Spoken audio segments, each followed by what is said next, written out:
우리가 똑같은 세상에 살아도요, 정말로 세상에는 너무나도 다른 세계를 사는 사람들이 참 많습니다. 그래서 전철을 타고 가거나 이렇게 사람들을 만나면 똑같은 한 공간에 있지만 얼마나 다른 세계를 살아가는 게 많은가 하는 것을 이렇게 느끼게 됩니다. 크게요, 보는 것으로 사는 사람이 있는가 하면 믿는 것으로 사는 사람들이 있습니다. 12명의 정탐꾼들이 가나안 땅을 돌아보고 오지요. 갔다 와서 하는 말이, 야, 가봤더니 얼마나 사람들이 큰지, 그리고 그 땅의 포도송이 얼마나 큰지, 그들은 대장부와 같고 우리들은 메뚜기와 같아서 도저히 우리들은 그 가나안 땅에 정복할 수 없다고 말합니다. 이렇게 10명의 이야기를 하니까 온통 난리가 난 겁니다. 그랬더니 여호수아와 갈렙이 잠깐 가봤더니 정말로 사람이 크긴 크더라. 그러나 하나님은 우리에게 가나안 땅에 들어가리라고 말씀하셨고, 그 말씀은 약속이고 그 약속의 말씀은 반드시 이루어지기 때문에 우리들은 가나안 땅을 정복하게 될 것이다, 이렇게 이야기했습니다. 10명의 사람은 보는 것으로 사는 사람이지만 여호수아와 갈렙은 믿음으로 사는 사람들이었습니다. 세상에는 두 종류의 사람이 있어요. 똑같은 세상에 살지만 서로 다른 세계에서 살아간다는 것입니다. 보는 것으로 살아가는 사람과 믿음으로 살아가는 사람들이 있어요. 그런데 하나님의 약속은 어떻게 됐습니까? 보는 것으로 된 것이 아니라 믿음으로 됐다는 사실을 우리가 기억해야 할 것입니다. 우리가 왜 이 자꾸 보는 것이 중요하다 생각을 하냐면요, 소위 합리적인 생각 또 과학 이런 데 훈련을 받고 나서 하니까 보는 것이 다인 줄 알아요. 근데 여러분 잘 생각해 보세요. 우리가 하늘을 눈으로 이렇게 보면요, 별을 몇 개나 셀 수 있습니까? 눈으로 세는 게 한계가 있죠. 그런데 이제 망원경을 발명해 갖고 망원경으로 하늘을 보면 하늘에 있는 별의 숫자가 더 많아져요. 예를 들어서 눈으로 보던 게 한 1000개라면 망원경을 만들어서 보니까 한 10,000개쯤 됐어. 그 다음에 더 좋은 망원경을 만들어 가지고서 하늘을 보니까 이제는 별이 5만 개는 된 것 같아요. 더 좋은 망원경을 만들어서 보니까 하늘의 별이 10만 개는 된 것 같아요. 과학이라고 하는 것은 우리가 볼 수 없는 물질의 세계를 조금씩 볼 수 있도록 발견해 주는 게 과학입니다. 그래서 어떻게 보면 과학이라고 하는 것은 discovery라는 말을 써요. 과학이라고 하는 것은 우리의 지식의 경계선을 조금씩 넓혀주는 것이 과학의 도움을 받는 겁니다. 그런데 한 가지 여쭤봅시다. 여러분, 망원경이 다 발명됐다고 해서 하늘의 별을 다 볼 수 있습니까? 못 봐요. 우리의 눈으로 볼 수 있는 건 한계가 있는 거예요. 과학적으로 모든 것을 다 밝혀내는 것은요, 한계가 있는 거예요. 그래서 보는 것이 이 세상이 다라고 생각하는 것은 그건 얼마나 미련한 사람인지 몰라요. 아무리 과학이 발달해도 우리가 보는 것은 한계가 있다는 사실을 고백해야 하는 것입니다. 그러면 우리들은 이 세상을 지혜롭게 살아가는 것이 뭐냐면 믿음으로 살아가는 거예요. 오늘 말씀의 제목이 뭐냐면은 믿음이 큰 자들의 공통점이라 그 말씀입니다. 오늘 본문의 내용은 바로 이런 내용이지요. 가나안 여인이 예수께 와서 소리 지릅니다. 주 다윗의 자손이여 나를 불쌍히 여기소서, 내 딸이 흉악하게 귀신 들렸나이다. 그러자 예수께서 대답하시기를 나는 이스라엘 집의 잃어버린 양 외에는 다른 데로 보내심을 받지 아니하였노라. 내가 지금 고칠 수 있어도 너 같은 사람한테는 안 가, 그런 의미이지요. 그러자 예수께서 또 이렇게 말씀하셨습니다. 자녀의 떡을 취하여 개들에게 던짐이 마땅하지 아니하니라. 이거 얼마나 이 여인에게는 자존심 상하는 말입니까? 그런데 이 여인이 또 이렇게 대답하여 개들도 제 주인의 상에서 떨어지는 부스러기를 먹나이다. 그러니까 예수님께서 그 여인에게 말씀하시기를, 여자여 내 믿음이 크도다. 내 소원대로 되리라. 저는 이 말씀을 보면서 이 여인을 향하여 내 믿음이 크도다 하신 말씀이 제 마음속에 참 깊이 남았습니다. 하나님께 나도 우리 주님께 이런 칭찬을 받으면 얼마나 좋을까. 그러면서 어떤 것이 과연 큰 믿음의 사람으로 인정받겠는가 해서 이 믿음의 칭찬받은 사람들의 다른 이야기들을 찾아보았습니다. 그 중에 하나가 뭐냐면 백부장의 이야기입니다. 백부장이라고 하는 사람은 누구냐면 로마 군대에 소속된 군인입니다.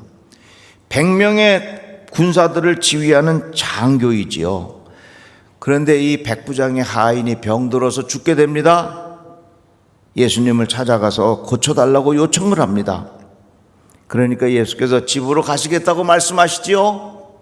이 백부장이 이렇게 대답합니다. 나는 감당하지 못하겠사오니 다만 말씀으로만 하옵소서. 그러면 내 하인이 낫게 싸움나이다. 이렇게 대답을 해요. 예수께서 칭찬하시기를, 내가 진실로 너희에게 이르노니 이스라엘 중 아무에게서도 이만한 믿음을 보지 못하였노라 하고 그 하인이 고침을 받았습니다. 그리고 또 한 사람 예를 찾아볼 수 있는데 12년 동안 혈루증을 앓던 여인의 이야기입니다. 12년 동안 혈루증을 앓면서 이 병을 고치려고 몸부림친 것이지요. 여기저기 가서도 고침받지 못했는데 예수님께서 지나가신다는 소식을 들었는데 얼마나 사람들이 많은지 몰라요. 그 틈을 비집고 들어가서 예수님의 뒤에 옷자락이라도 만지면 자기 고침받으리라고 하는 그런 믿음의 확신이 생긴 것입니다. 많은 사람들 틈에 들어가서 예수님의 옷자락을 다 만졌을 때 예수님께서 뭔가 이상한 기운을 느끼셨습니다. 누군가 내 옷에 손을 대었는데 어떤 일이 벌어진 거냐. 그러니까 이 여인이 자기의 이야기를 다 하면서 결국은 예수께서 그 여인을 칭찬하시면서 따라 안심하라, 내 믿음이 너를 구원하였다라고 칭찬해 주셨습니다. 가나안 여인, 백부장, 12년 동안 혈루증을 앓던 이 여인, 이 셋 다 큰 믿음의 사람으로 예수님에게 칭찬을 받았어요. 그러면 이 칭찬받은 공통점이 무엇인가? 이것을 깨달으면 우리도 그렇게 살면 어떨까 하는 그런 마음입니다. 먼저 큰 믿음으로 칭찬받는 데는요, 우리 신분의 조건이 없어요. 백부장은 로마인이었습니다. 이방인이었습니다. 유대인들이 이 백부장을 좋아할 리가 없어요. 이렇게 생각해 보면 됩니다. 우리가 일제의 치하에 있을 때 일본 군인들이 우리나라를 지배할 때 우리가 그 일본 군인들을 좋아할 수 있겠습니까? 싫지요. 그러니까 이 큰 믿음의 사람으로 칭찬받는 데에는 어떤 신분의 차이가 없다는 얘기예요. 가나안 여인, 유대인 아니에요. 주인의 상에서 어찌 개가 와서 먹겠는가, 이렇게 하신 말씀처럼 이 여인은 정말로 보잘것없는 사람이었습니다. 12년 동안 혈루증을 앓던 여인, 사회적으로 부정한 여인이에요. 숨어서 지내야 하는 그런 사람이었습니다. 그런데 우리가 놀라운 것은요, 큰 믿음의 사람으로 인정받는 데에는요, 사회적 신분이 상관없다는 얘기입니다. 남자이건 여자건 상관없어요. 유대인이건 이방인이건 상관없어요. 건강한 사람이건 병든 사람이건 상관없어요. 많이 배운 사람이건 적게 배운 사람이건 상관없어요. 많이 가진 사람이건 적게 가진 사람이건 상관없어요. 누구든지 큰 믿음의 사람으로 우리가 칭찬받을 수 있다는 것입니다. 한번 따라해 볼까요? 나도 큰 믿음의 사람으로 칭찬받을 수 있습니다. 다 같이 아멘. 자, 우리 옆에 사람에게 한번 인사하는데 뭐라고 인사하냐? 당신도 큰 믿음의 사람으로 될 수 있습니다. 이렇게 한번 인사 한번 해봐요.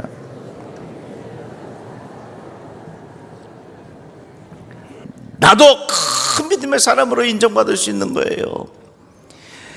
우리 길지 않은 인생을 살아가는 동안 똑똑한 사람도 중요하지만 큰 믿음의 사람이 중요한 거예요. 하나님, 나의 인생이 주님 보시기에 큰 믿음의 사람으로 살아가게 하여 주시옵소서. 이거 얼마나 큰 복이요. 누구든지 여기 있는 사람 다 큰 믿음의 사람으로 인정받을 수 있는 사람이라 그 말입니다. 그런데 그 다음에 또 다른 공통점이 있는데 뭐냐면 이 큰 믿음의 사람으로 칭찬받았던 사람들은요, 어쩔 수 없는 상황을 경험해 봤습니다. 스스로 어찌할 수 없는 한계를 부딪혀 본 것입니다. 12년 동안 혈루증을 앓던 여인, 스스로 어찌할 수 없는 것을 경험했습니다. 가나안 여인, 사랑하는 딸이 죽어가는데 그 모습을 보면서 자기가 어찌할 수 없는 것을 경험했어요. 백부장 역시 하인이 죽어가는데 어찌할 수 없는 것을 경험했어요. 내가 스스로 어찌할 수 없는 한계의 상황을 부딪히게 되었을 때, 내가 스스로 감당할 수 없을 때에, 내가 해결할 수 없다는 것을 스스로 고백하게 될 때에, 그때의 그 과정을 통해서 하나님은 우리들을 큰 믿음의 사람으로 바꾸어 주신다 그 말입니다. 여러분, 살다가 정말로 힘든 일이 있습니까? 낙심할 만한 일이 있습니까? 그거 조금만 생각해 보면요, 그것이 바로 하나님께서 나를 큰 믿음의 사람으로 내 인생을 바꿀 수 있는 하나님의 타이밍이 시작된 거예요.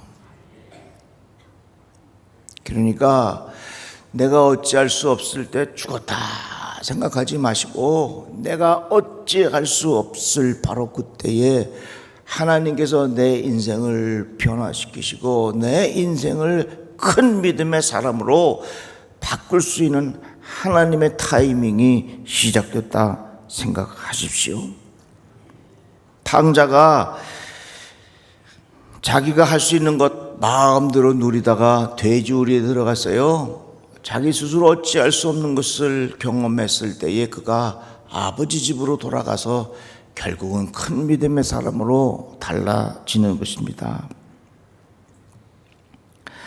내가 어찌할 수 없을 때에 그때 하나님께서 내 인생의 가장 깊은 곳을 만져주시는 하나님의 타이밍이라는 사실을 우리가 기억했으면 좋겠어요. 이어령 박사님이라고 너무나도 유명한 분입니다. 이분은 이 시대의 지성인이라고 알려졌지요. 그런데 그분이 쓰신 책에 이런 내용이 나옵니다. 이 이어령 박사님의 딸이 암에 걸려서 고통 중에 있을 때가 있었습니다. 그 따님은 이제 돌아가셨죠. 근데 그 책에 나오는 내용입니다. 암에 걸렸던 너의 아픔으로, 너가 누구냐? 그 딸이죠. 시력을 잃어가던 너의 어두움으로 나를 영성의 세계로 이끌어 주었다. 내가 애통하고 서러워할 때에 내 머릿속의 지식은 건불에 지나지 않았고 내 손에 쥔 지폐는 가랑잎보다 못하는 걸 깨달았다. 절망이라는 파괴의 과정을 거치지 않으면 영성을 알 수 없다는 것을 깨닫게 되었다. 이 이어령 박사님의 책에 나오는 내용입니다. 자기의 머릿속에 많은 지식이 있었지만 사랑하는 딸이 그렇게 아파하는 모습을 보고 내가 어쩔 수 없는 것을 경험하면서 내 머리에 있는 지식은 건불에 해당하지 않다는 사실을 깨닫게 된 거예요. 그 어찌할 수 없는 상황 속에서 자기 손에 쥔 쥐패는 가랑잎보다 못하는 것을 그제서 알았다고 하는 겁니다. 누가 큰 믿음의 사람이 되느냐? 내가 어찌할 수 없다는 것을 깊이 경험할 때에 우리들은 큰 믿음의 사람이 되는 거예요. 저는 이 말씀을 준비하면서 그런 생각했습니다. 모든 사람은 다 죽음이라고 하는 과정을 지납니다. 그런데 그 죽음이라고 하는 과정을 지나면서 마음속에 무슨 생각을 하냐면 내가 어찌할 수 없구나 하는 것을 깊이 느끼는 거예요. 야, 내가 어찌할 수 없구나. 그래서 내가 알고 있는 지식도 이거 아무것도 아니고, 내 손에 쥐어 있는 지폐도 아무것도 아니고, 내가 이루어 놓았던 성과도 이거 아무것도 아니라는 것을 다 깨닫고 어찌할 수 없다는 것을 깊이 깨달을 때에 믿음의 사람이 되고, 하나님은 그 믿음의 사람으로 변화시켜서 우리들을 천국으로 인도하신다, 그 말이에요. 그래서 큰 믿음의 사람은 이 어찌할 수 없는 처절한 한계의 터널을 통과한 사람이라 그 말입니다. 그래서 여러분 살다가 정말 낙심되고 어찌할 수 없을 때 죽지 마시고 큰 믿음의 사람으로 하나님께서 나를 변화시키는 하나님의 기회로 생각하시기를 축복합니다. 그렇다고 해서 고통받고 있는 사람 찾아가 가지고서 하나님께서 당신을 큰 믿음의 사람으로 변화시키실 것입니다, 담임 목사님께서 그렇게 말씀하셨습니다, 그대로 아멘 하시오, 그렇긴 하지 마시오. 그거는 본인이 깊이 깨닫는 거예요. 이같이 내가 어찌할 수 없는다는 것을 깨달을 때에 큰 믿음의 사람으로 변화될 수 있는 단추가 끼워지는 거거든요. 그런데 이러한 과정을 지나면서 사람들은 자연스럽게 하나님 앞에 철저히 겸손한 사람이 됩니다. 철저히 하나님 앞에 자기의 자존심을 다 내려놓는 사람이 됩니다. 예수께서 뭐라고 말씀하셨어요? 자녀의 떡을 취하여 어들에게 어찌 개들에게 던짐이 마땅하느냐. 이 여인에게는 얼마나 자존심 상하는 얘기예요. 너는 말이야 개 같은 사람이야, 이런 소리요. 제가 오늘 여기다가 대고 예루살렘 찬양대 이름 다 부르서 당신들은 다 개 같은 사람이요. 반은 교회 떠날 거예요. 반은 교회 떠날 거예요. 예수님께서 그렇게 하신 거예요. 그런데 이 여인이 뭐라고 대답합니까? 개도 주인의 상에서 떨어지는 음식을 받아 먹습니다. 그러자 예수께서 뭐라고 말씀하세요? 내 믿음이 크도다. 그의 믿음을 칭찬해 주셨어요. 정말 믿음이 큰 사람은요, 자기의 자존심보다 믿음이 위에 있어야 돼요.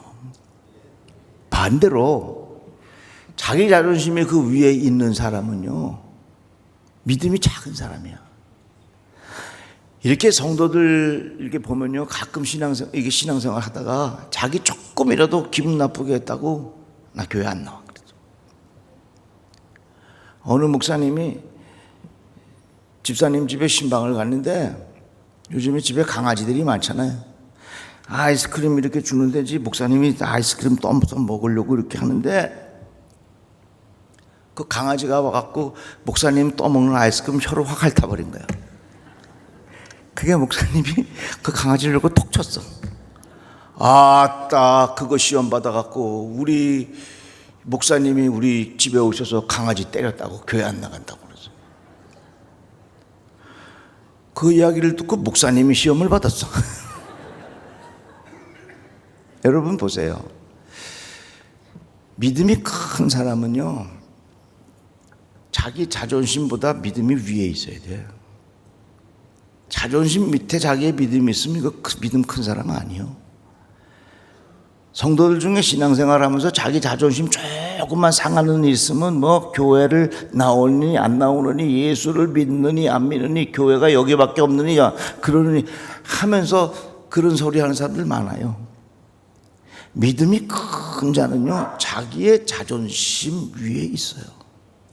자존심 위에, 자존심 밑에 믿음이 있는 거예요. 제가 2000년에 담임자가 됐는데요, 지금부터 벌써 25년이나 지났네요. 그러니까 얼마나 제가 젊겠어요.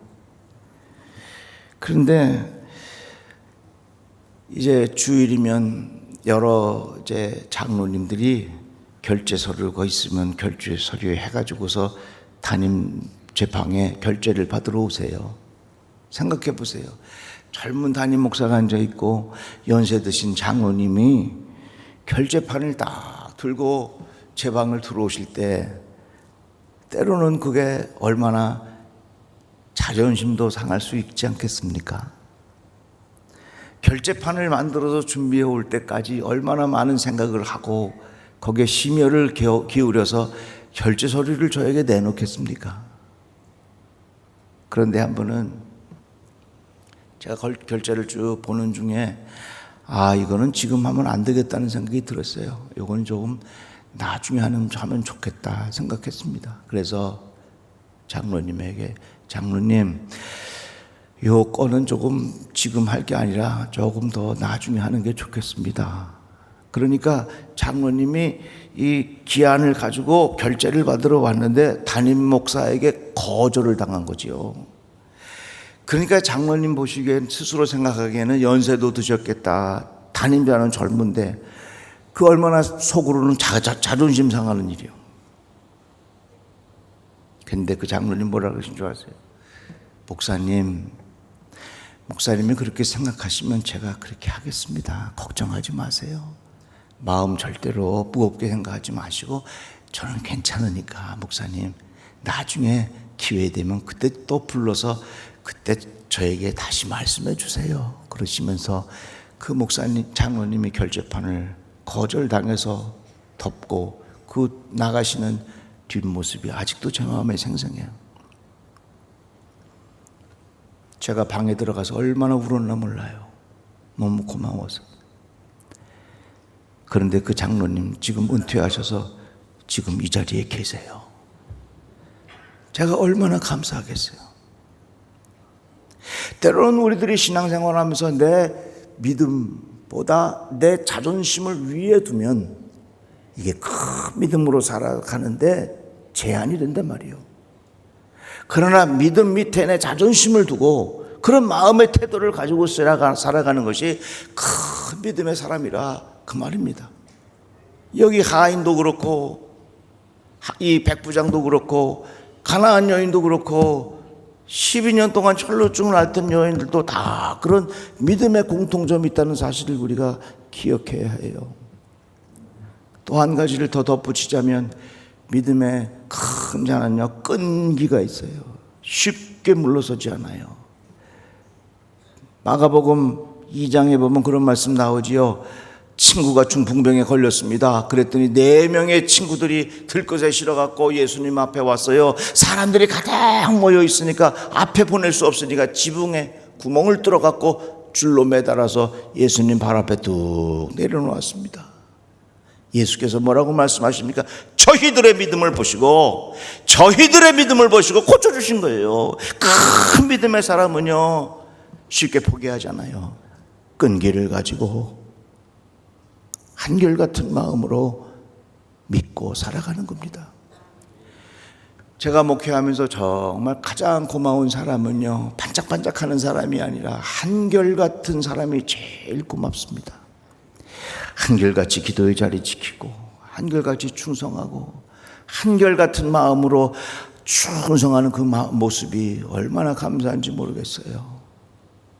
사랑하는 성도 여러분, 우리 인생이 길지 않은데 우리 믿음으로 삽시다. 쫄장부 믿음 말고 큰 믿음의 사람으로 살아가시기를 축복합니다. 큰 믿음으로 살아가서 후손들에게 좋은 기억이 되고 여러분들의 삶 속에도 하나님께서 주시는 축복의 면류관이 있기를 주의 이름으로 축원합니다.